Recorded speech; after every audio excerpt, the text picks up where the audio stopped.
मुल्क के मुख्तलिफ रियासतों में तापमान 50 डिग्री को छू रहा है। वहीं जनूबी कश्मीर का सयाहती मुकाम सिंथन टॉप में इस वक्त काफ़ी ठंड महसूस हो रही है। यहाँ हर तरफ बर्फ़ ही बर्फ़ नज़र आ रही है, जिसकी वजह से ये जगह मुकामी व गैर मुकामी सैलानियों के लिए पसंदीदा जगह बन गई है।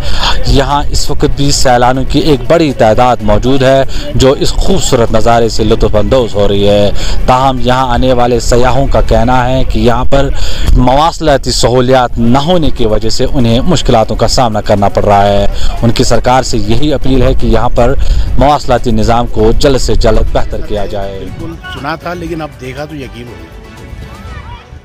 बहुत बेहतरीन जगह है, बहुत अच्छी जगह है, और दूसरा इतना महंगा भी नहीं है कि लोग यहाँ आने से डरते हैं, और माहौल भी ऐसा नहीं है कि यहाँ पर ना आया जाए। जैसे ह्यूमर्स है कि ये अटैक हो गया है, ऐसे है, माहौल ख़राब है, पुलिस है, कुछ नहीं है, कुछ नहीं है। हर जगह आपकी सिक्योरिटी है।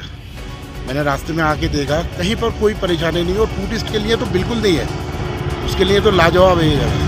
मनाली जाते हैं, शिमला जाते हैं, इतनी जगह पे हम लोग जाते हैं, इतना पैसा बर्बाद करते हैं। कश्मीर में यहाँ पर आएंगे टूरिस्ट पड़ेगा, हमारी इंडिया का ही फ़ायदा है इसमें।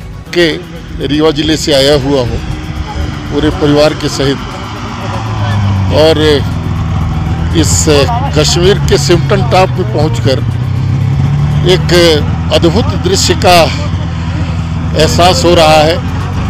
पहली बार हम लोगों ने इस प्रकार का की सीनरी देखी है। सचमुच बाबर ने ठीक ही कहा था कि दुनिया का स्वर्ग यदि कहीं है तो यही है, यही है, यही है। ये बात साबित होती है, और इतना खूबसूरत नज़ारा वास्तव में शायद ही धरती पर, भारत की धरती पर कहीं देखने को मिलता है।